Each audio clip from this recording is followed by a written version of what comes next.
On today's episode, Liz and I talk with Chad Ford about constructive conflict and an insightful topic he refers to as dangerous love, which is the title of his book.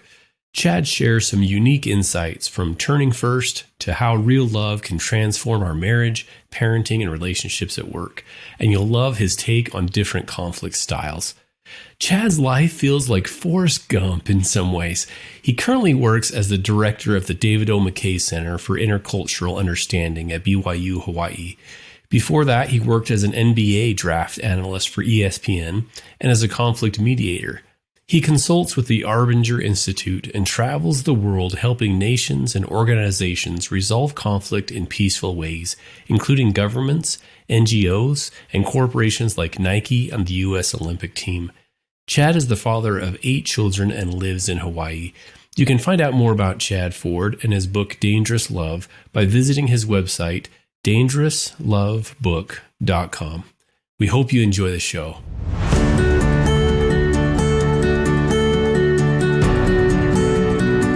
Welcome to Stronger Marriage Connection. I'm Dr. Liz Hale, clinical psychologist, along with my friend, the professor, Dr. Dave Schramm.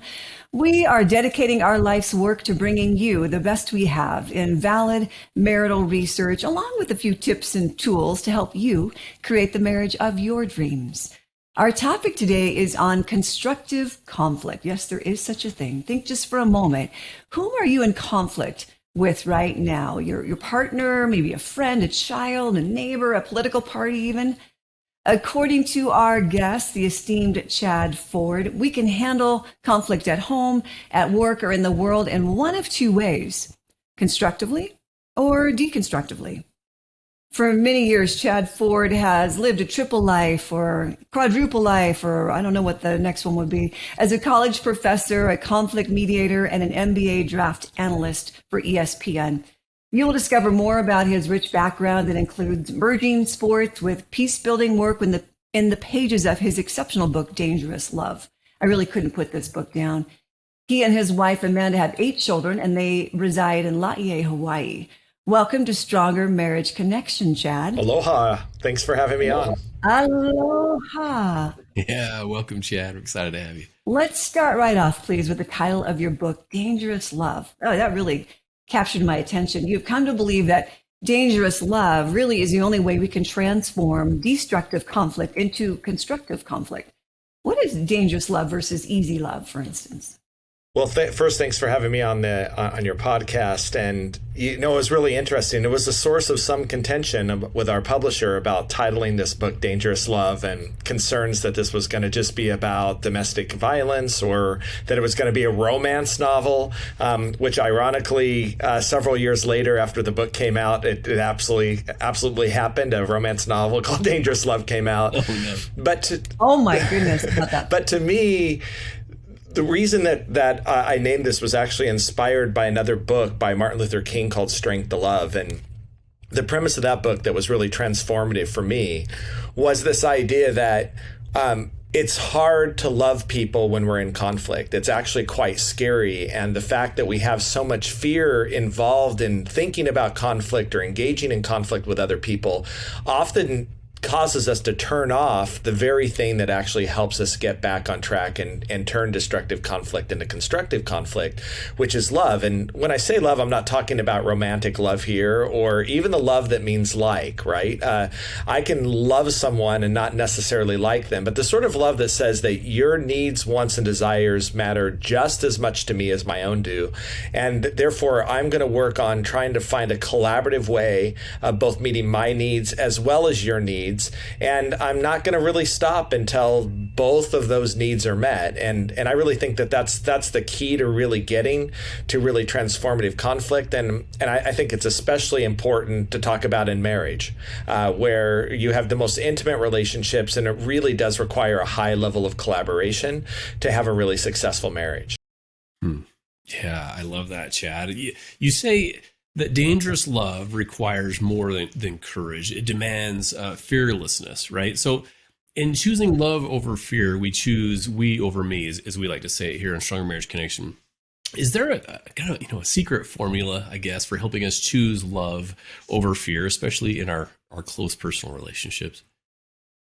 Well, the alternative is more conflict and destructive conflict. So basically, the best way that I am able to describe this to clients that come in all the time is we can keep doing it your way. And by the time they're seeing me, things are typically bad, right? Like nobody comes and sees me and talks about how awesome their marriage is, right? So like we can keep doing it this way, which either might be avoidance or we're in intense competition with each other. We're both trying to win the marriage, or one person is giving everything to the other person and feeling like they're just being stampeded over time and time again. I mean, you can keep doing that and hoping that something will change, but it's not going to change. And so really the fearlessness part of this is I'm going to have the courage to do something different, the courage to do something that actually feels vulnerable, courage to do something that actually may feel like I'm going to get slapped in the face or that the person is going to try to take advantage of me. But I'm doing it because the only way that we're actually going to get to a space where we can really, really get to that collaboration is when we're both vulnerable and we're both open up and we're both offering things to the other side without necessarily any guarantee that the other side is going to deliver back in equal amounts. Yeah, that vulnerable feels like authenticity, right? Just being completely honest, open, humble, open with that other person. These principles, they really resonate from a lot of it, at least from I'm familiar with, is the Arbinger Institute. We talked beforehand about some of the classes that I took, even as an undergrad, learning about the Arbinger Institute. We'll put a lot of these in the show notes because Liz and I are big fans and have read a lot of those books. How did you and the Arbinger Institute become connected in this dynamic way? Yeah, I was actually working on a project in the Middle East, and it was actually a very intense project that I was working with some people that were actually quite threatening. And as I was leaving to go there, this was my very first year teaching at BYU Hawaii, one of my students, she was an older student who had children in a program called Anasazi that works with the Arbinger Institute. She put a pre-publication copy of The Anatomy of Peace, which is Arbinger's second book, on my desk and said, I really think you need to read this before you go. And I smiled and said, I got a lot going on and, thank you. But I really didn't have any plan on reading it. But she actually broke down in tears in my office and said, I think you're going to get killed if you don't read this. And so I promised her I'd read it. I didn't. From Hawaii to Jerusalem, that's like a 30 plus hour journey. I didn't read it the entire time, but after the engagement was over, something really profound had happened to me during the negotiation where something had changed at the last second. And I didn't really understand why. It went from terrible to amazing. And so a more humble Chad, laying on his hotel bed back at the hotel afterwards, grabbed the book out of my satchel, opened it up, and about halfway through the book, it just occurred to me, here's the thing, and I think this is a key to dangerous love as well. I spent this entire negotiation with this other person thinking that they were the one that needed to change. They're the bad guys. I'm the good guy. I'm here to bring peace. You're here to bring conflict. If you'll just be convinced by my words, you'll understand that you need to change. And when you change, the conflict will go away. And it wasn't until I was about halfway through that book that it occurred to me the person in the room that needed to change was me. And until I changed, nothing else about the conflict was actually going to change. And this actually surprised me. I mean, I was honestly a little surprised because I typically don't think about myself as a mediator, as someone who needs to change, right? The people that I'm trying to help are the ones that need to change. But it really did change my life. And when I returned back to Hawaii, I called the Arbinger Institute, and Jim Farrell, who was the author of the book, actually picked up.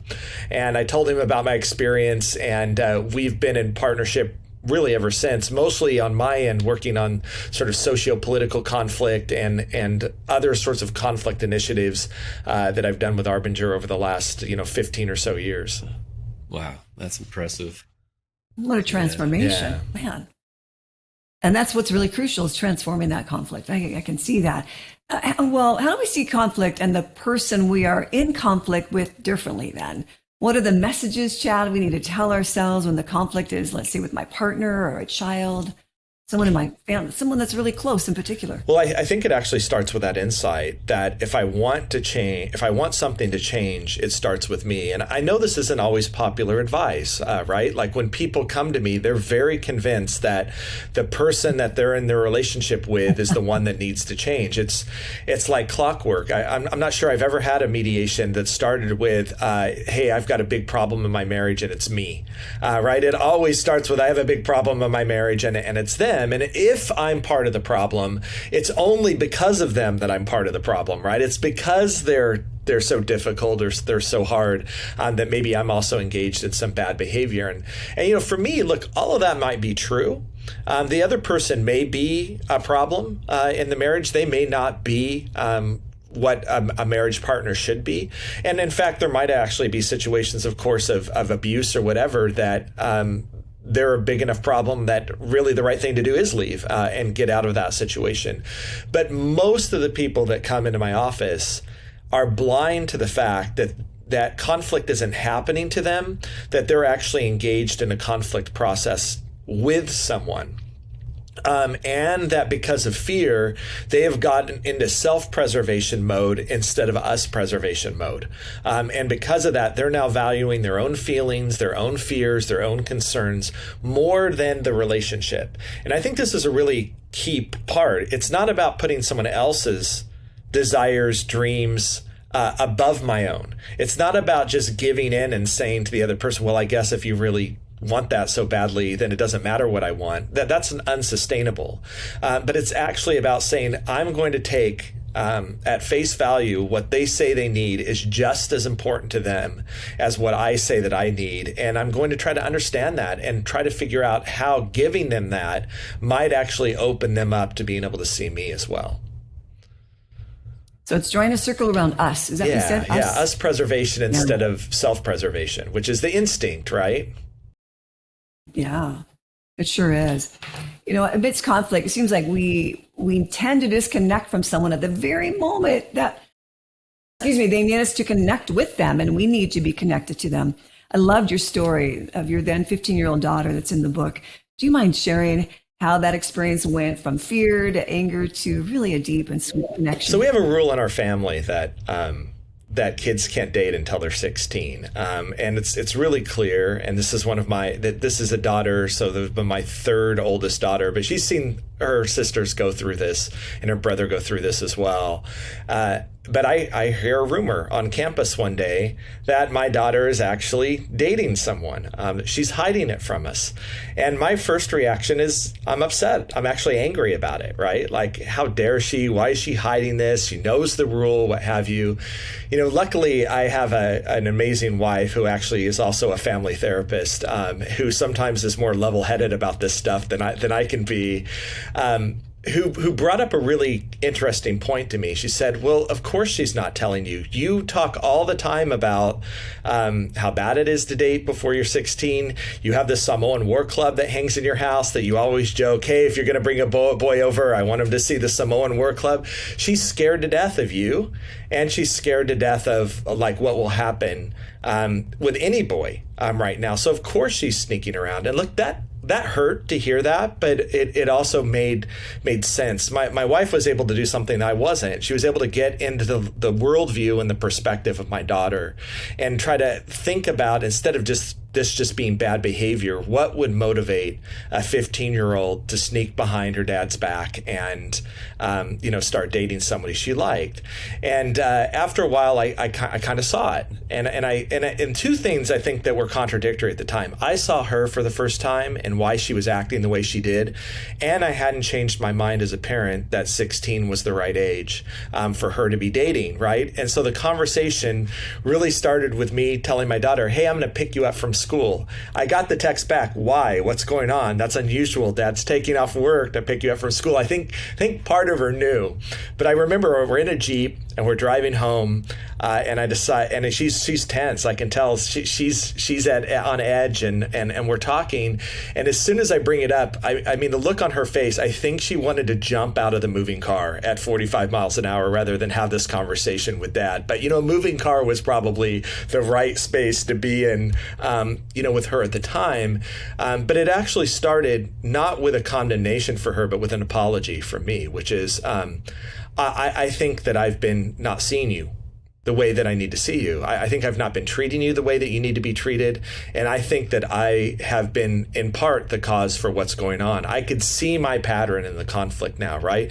What I was doing and thinking and saying that was leading her to do the things that she was thinking and doing and saying. And to me, the highlight of the conversation came when, after I got done apologizing, she really lit up and said, "Okay, great, so I can date him." That's great. Like, she's really happy. And then, she had to hear from me, no, you can't. And then the disappointment that sort of comes in again. But we really were able to have a really collaborative discussion about, okay, what do you need? What does it look like to transition from 15 to 16-year-old dating? What actually am I okay with, and what am I not okay with? How do we open up the lines of communication and really talk about what she needs right now from me and from her social relationships? And also, for me, making it clear that part of this was about protection for her, making sure that she was emotionally mature enough to do this, about some of the concerns that I've seen happen with other kids and what have you. So she also understood where I was coming from. It was an hour conversation. But it actually brought us a lot closer together. And from then on, we had really open lines of communication. We didn't always agree. I would say that went through her entire teenage years, that we didn't always agree. But we were able to talk about it and come up with a solution that worked for both of us. Yeah, I love that, Chad. It wasn't a lecture. It started with listening. And actually, even before that, you were open to her as a human, as a person who has hopes and needs and fears and dreams, and you didn't see her as an object or an obstacle and this teenager that's trying to break the rules. I love that. You saw her with compassion and an understanding.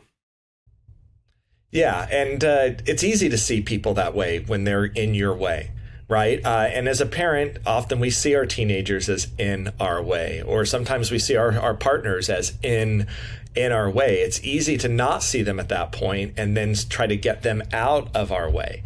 And that's not dangerous love. It's actually meeting people where they're at and trying to find a way together forward. We'll be right back after this brief message.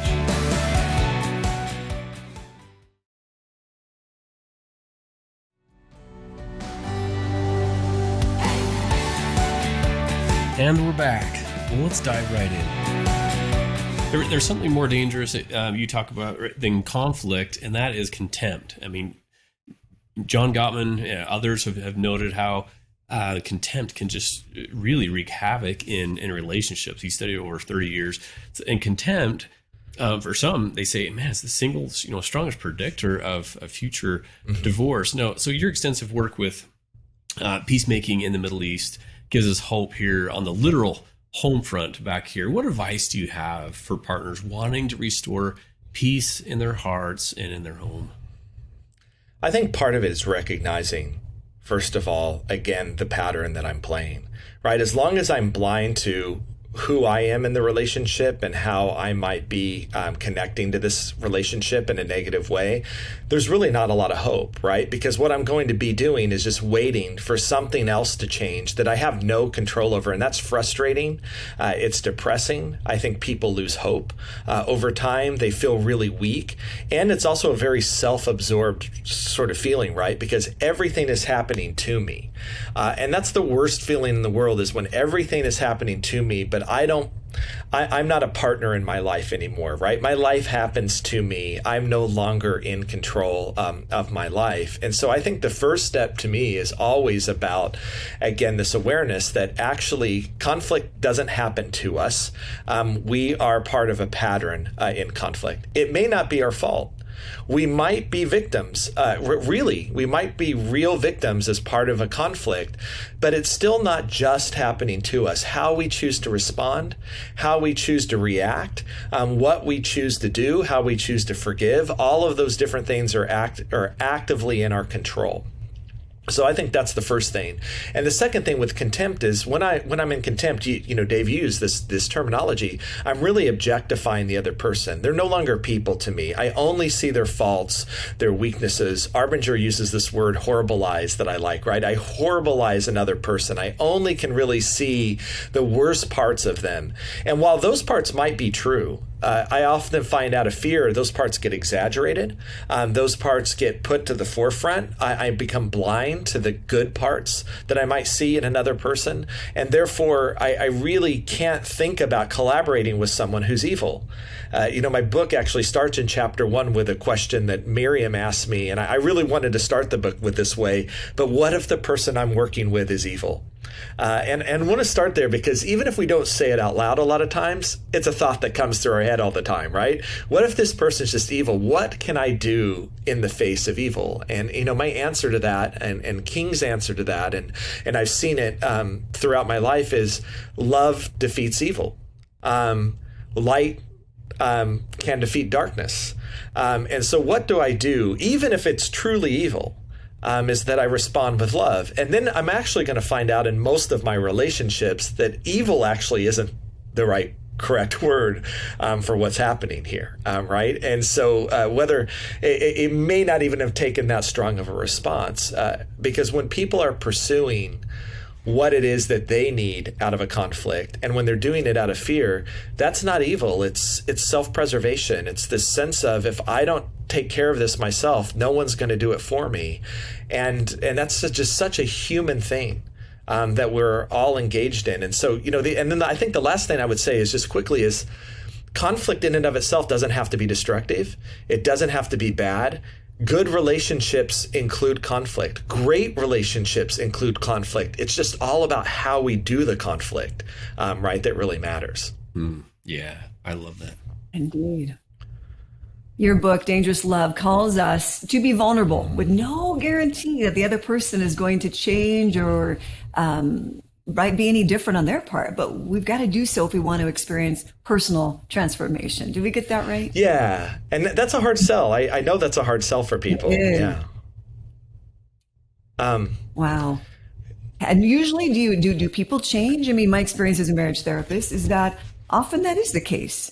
You know, that we say you can't change somebody else, but when I do change my dance, it can't help but change my partner's dance. Absolutely, right? It can't help. It's certainly not going to hurt. Does it always, when I change my dance, does my partner always change their dance? The answer is no, sadly.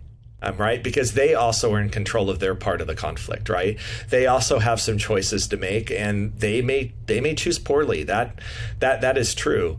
But if I don't change my dance, the chances of them changing their dance are slim to none, right? It happens, but it's really slim to none. I'm really sort of, at that point, I'm praying for a miracle right now.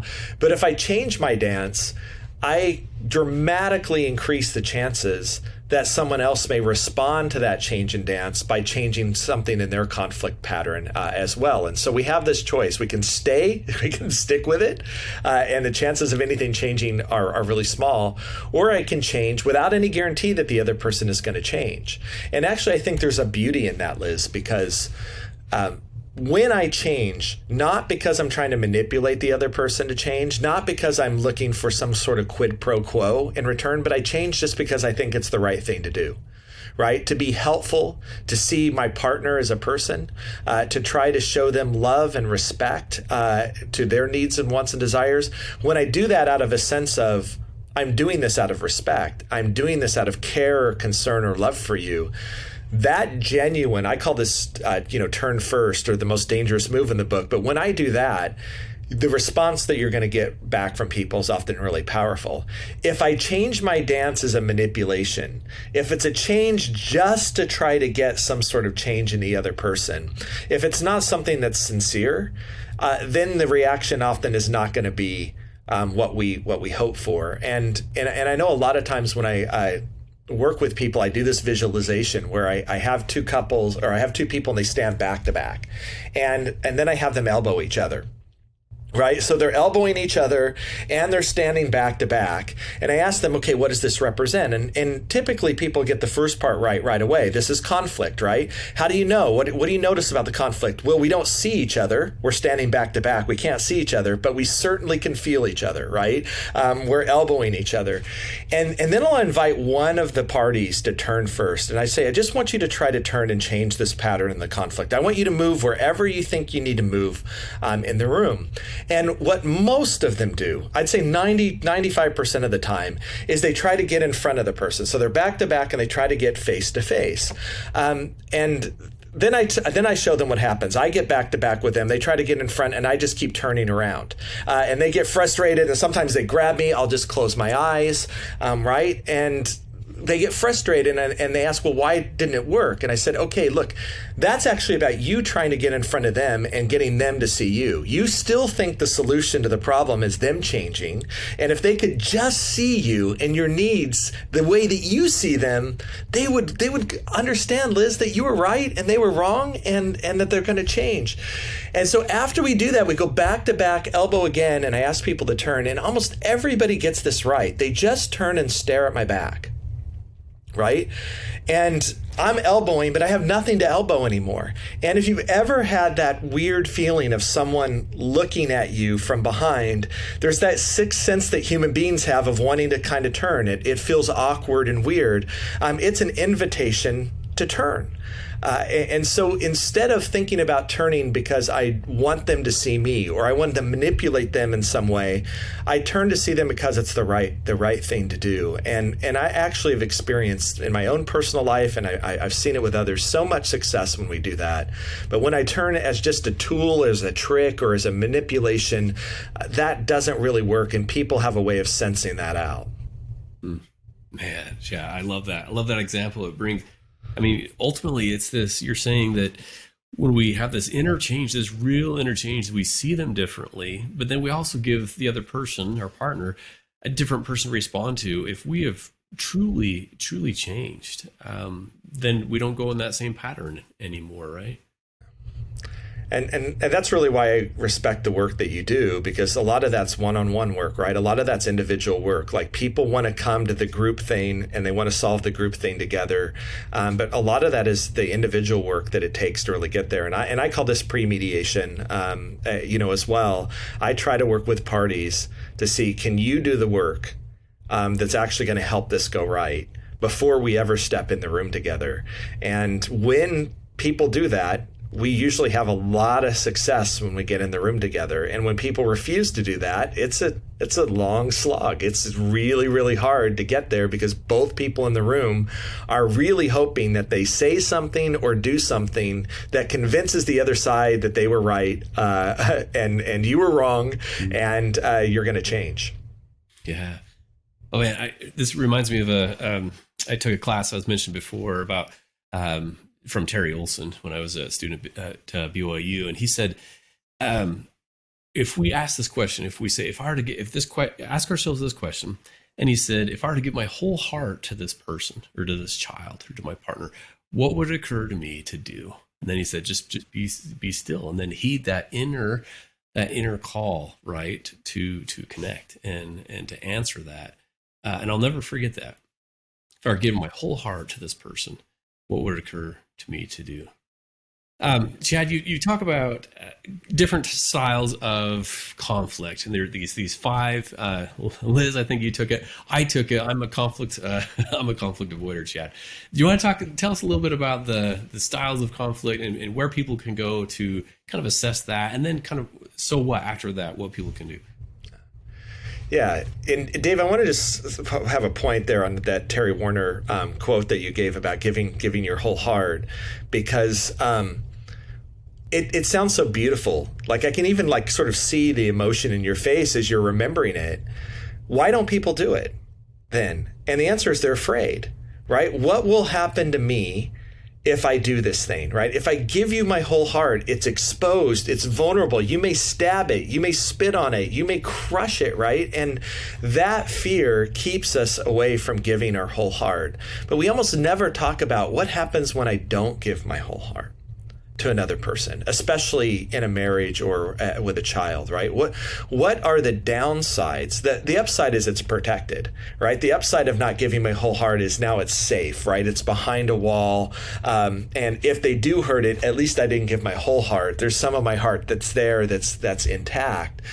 But if we don't give our whole hearts, what does it say about the trust and respect and our ability to really, truly connect with this person that is supposed to be the person that I'm most connected with in their life? And I understand why people don't do it, because they've been hurt before, because they've had trauma in the relationship. Maybe growing up they've had trauma, and they've seen this in their own families or whatever.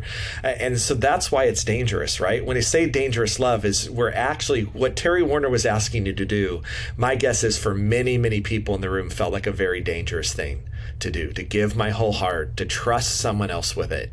And I think that's why we get stuck.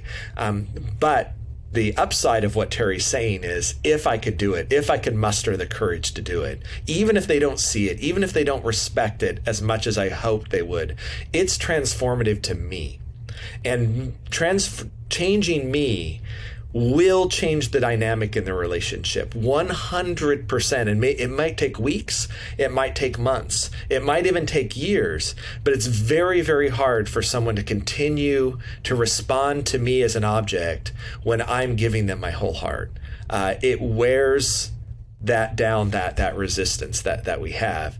And I think that gets back to the conflict styles thing again, right? Because there's only one conflict style that gives your whole heart, and that's collaboration. If I'm avoiding, I'm actually running away, right? I'm actually so scared of conflict and what it says about our relationship that I can't even talk about it, right? It's just there. It's going to sit there. It's going to fester, but I can't even talk about it. If I'm an accommodator and I just give in every time that there's conflict, what I'm really saying is that my needs are dangerous to the relationship. And if I ever advocate for my needs, it's going to mess up this relationship. But maybe they'll love me. Maybe someday, if I just keep giving and giving and giving, they'll love me back in a way that I'll get my needs met. But most accommodators can tell you that's not how it works up, right? I actually just set a pattern of accommodation, and it just keeps happening over and over and over again.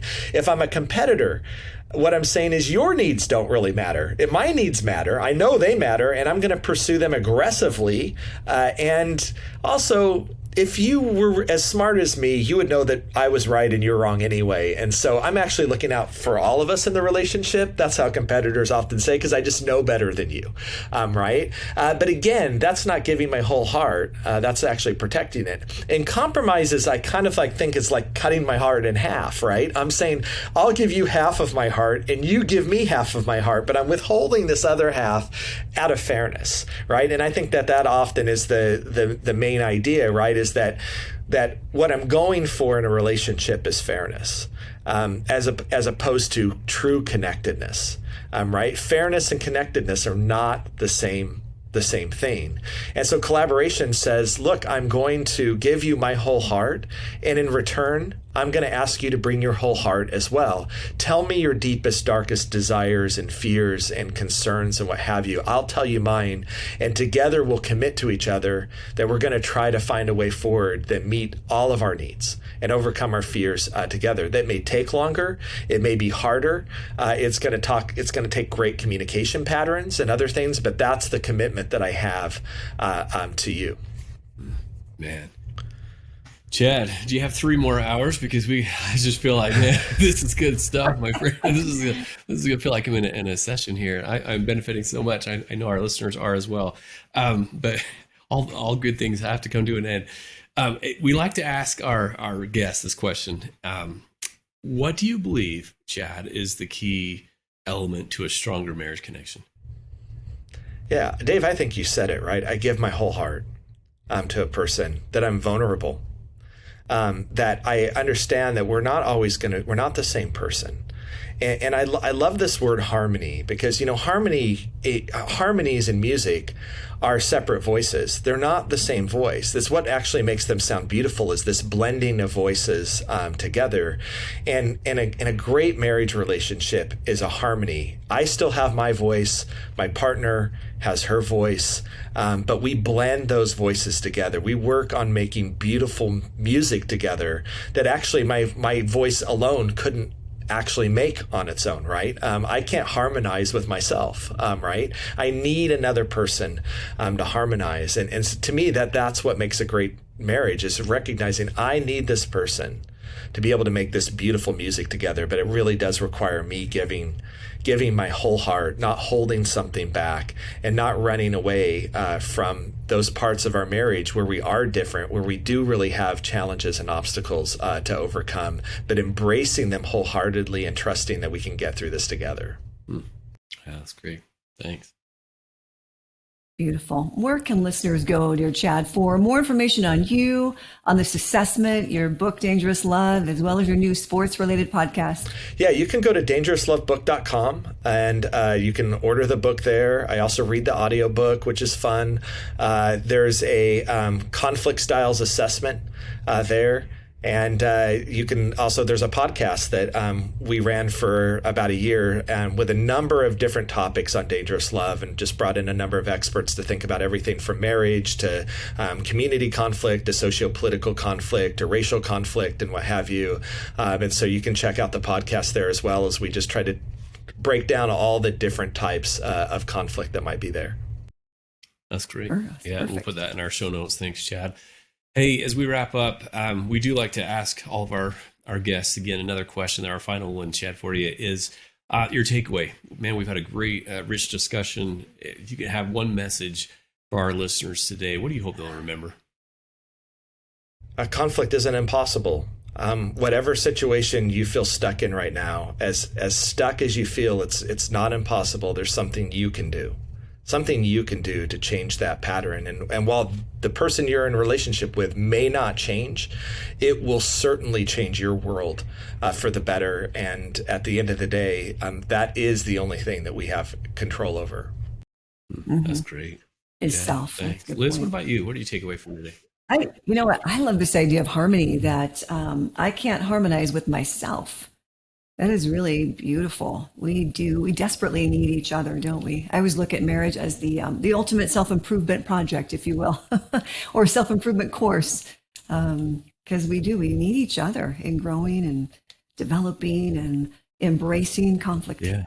What about you, Dave? What's your takeaway? Man, so much. I'm just soaking it all in. That's why I wish we could go forever with this one, Chad. I appreciate our discussion so much. What you've said has really hit me and touched me today. So I think coming back to something you said earlier, the first step is this awareness. If people, an individual, right? One person listening in this partnership, and they're like, man, how do I start? This is difficult. We've had this little pattern that we've been in for years, just this awareness, this understanding, being able to see them differently from their perspective. Even if you disagree with their perspective, slowing down and being able to see it from their perspective creates this vulnerability, this compassion, this new awareness, which then invites that change. But it's that authentic change. We don't change expecting, or they should change now, but we're doing it for us, and we were able to see so much more clearly. So, Chad, once again, oh man, my friend, this has been a rich discussion. We so appreciate your time, your insights today, and we thank all of our listeners. Thanks for tuning in this week, and we'll see you next time.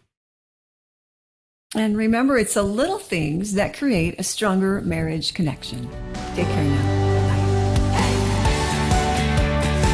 Thanks for joining us today. Hey, do us a favor and take a few minutes to subscribe to our podcast and the Utah Marriage Commission YouTube channel, where you can watch this and every episode of the show. When you hit the like button and leave a comment, your feedback helps us improve the show. And don't forget to share this episode with a friend. You can also follow and connect with us on Instagram at Stronger Marriage Life and on Facebook at Stronger Marriage. Be sure to share with us what topics you want us to explore or what you loved about today's episode. If you want even more resources to improve your relationship connection, visit our website at strongermarriage.org, where you'll find free workshops, webinars, relationship surveys, and more. Each episode of Stronger Marriage Connection is hosted and sponsored by the Utah Marriage Commission at Utah State University. And finally, a big thanks to our producers Rex Polanis and Alexis Alcott and the team at Utah State University. And you, our audience, you make this show possible.